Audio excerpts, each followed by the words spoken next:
common issue with Rover 75s is water ingress into the boot area. A known cause of this can be the rear light seals. That was something that I had wrong with this 75. It's only a slight amount of water ingress, so the first thing I did was replace one of the rear light seals. The water ingress appeared to be worse on the near side than it was on the off side, so I only replaced one of them. I took a video of that, you'll see that elsewhere in my channel, and you'll see that the rear light seal was indeed letting in water.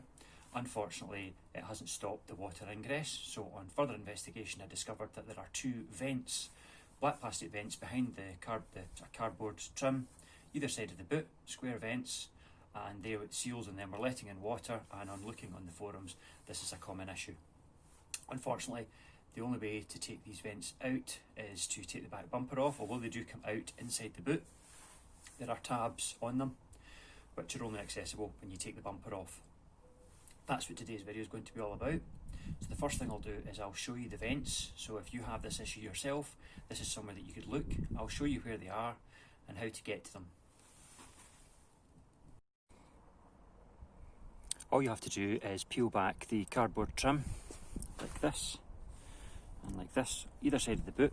Shouldn't be held in by anything, and it's the seal here, a foam seal, get that to focus, round here, which has been letting in water and it's been sitting there. On the other side, it wasn't quite so bad, but there is water ingress as well. Unfortunately, there's some kind of device here for the Harman Kardon sound system. It looks to just be held in with 8mm bolts, so we'll give it a go and take that out the way as well. The first thing I'm going to do is take off the back bumper. So in order to do that, these clips here, these just pop out. You've got one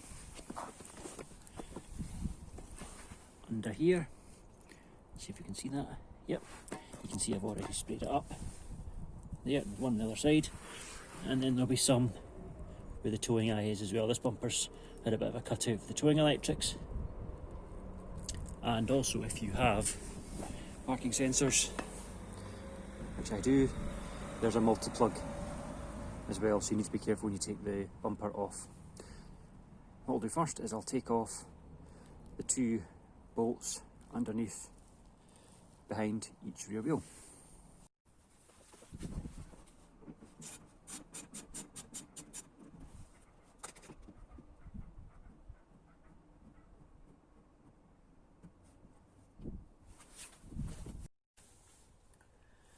That's the two done either side. Had to turn the car around and put it under the garage door a bit because it started to rain.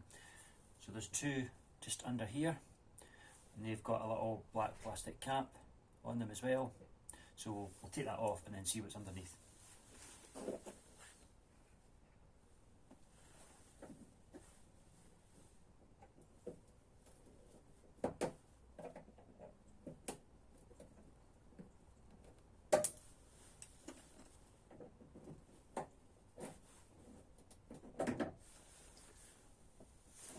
So those off.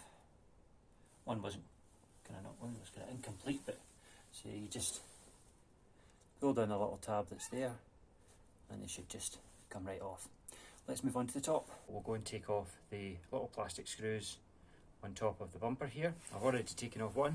All you do is you unscrew that, which is inside there, and then that will pop out. There's about 5 or 6 of them, so I'll go and do that.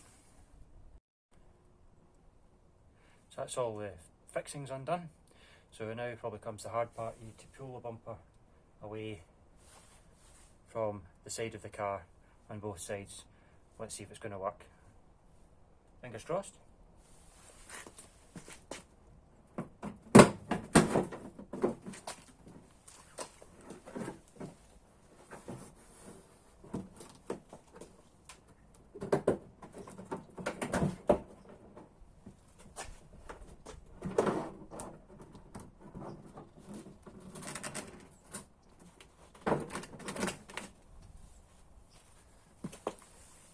Wasn't too bad, and it's a nice long lead that's on the plug for the parking sensors, so I don't even need to disconnect that. I'll be fine as it is.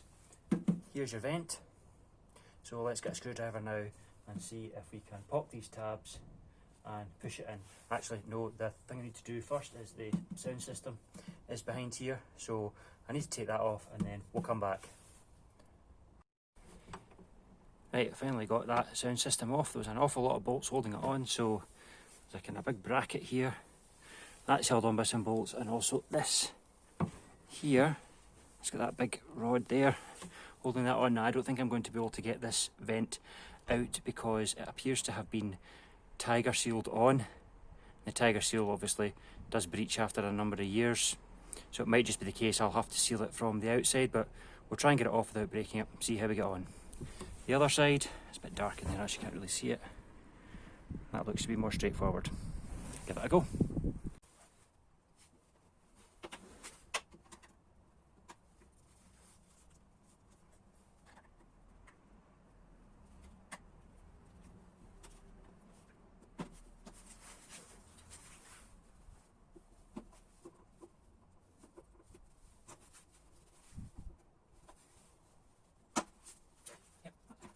Okay.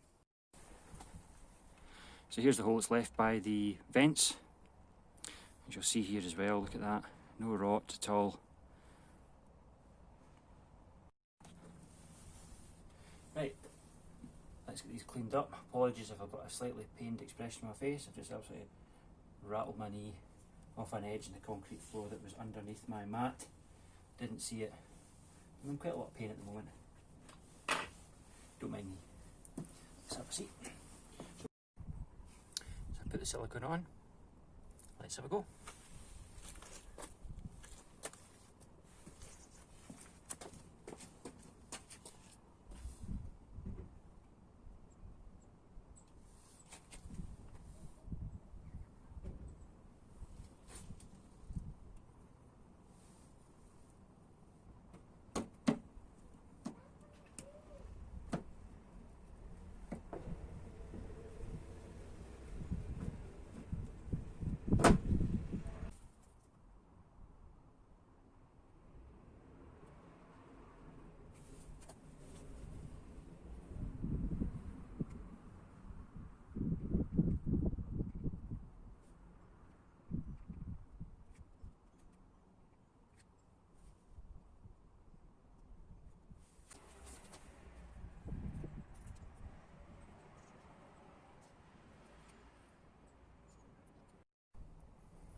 Okay, all done now.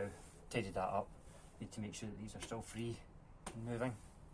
Don't really know the best way of doing that, whether you put the silicone round the aperture first, or you put the silicone actually on the vent, put that in. It seems to be the same mess resulting at the end. Never mind, it's in now. I hope that works. It's not that difficult a job to take this bumper off though. So if it needs to be done again, that's fine. That's why I didn't use tiger seal, because although tiger steel breaches and cracks over time, it still sticks.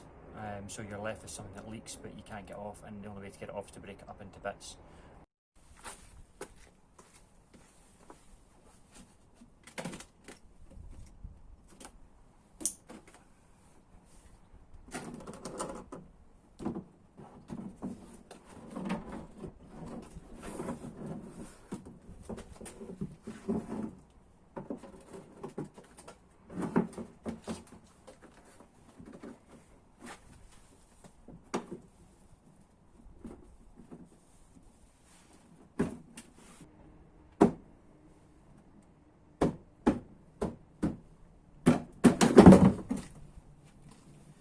On that side, but it's not on this side. There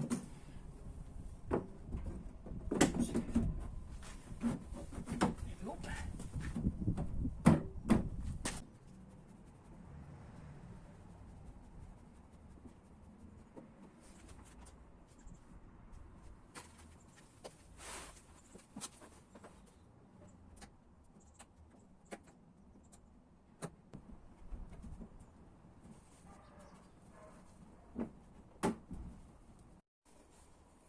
Right, we finally managed to get the back bumper back on.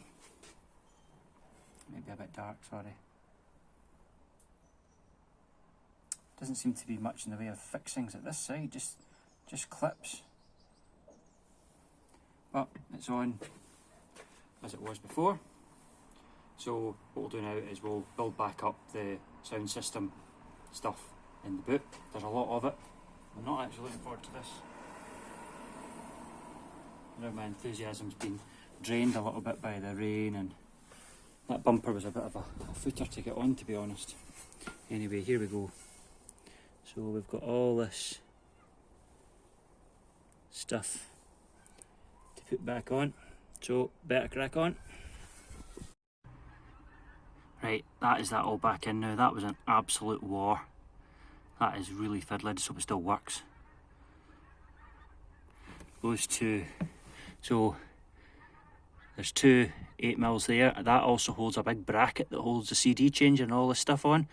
So you're trying to put that on, and that also holds the bracket that's behind that thing there.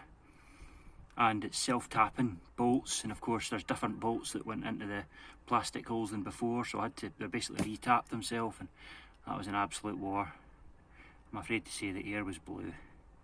Not suitable for videos. Anyway, it's all in now, bumper's on, so I think it's just a case now of putting the carpet back, and then we're done.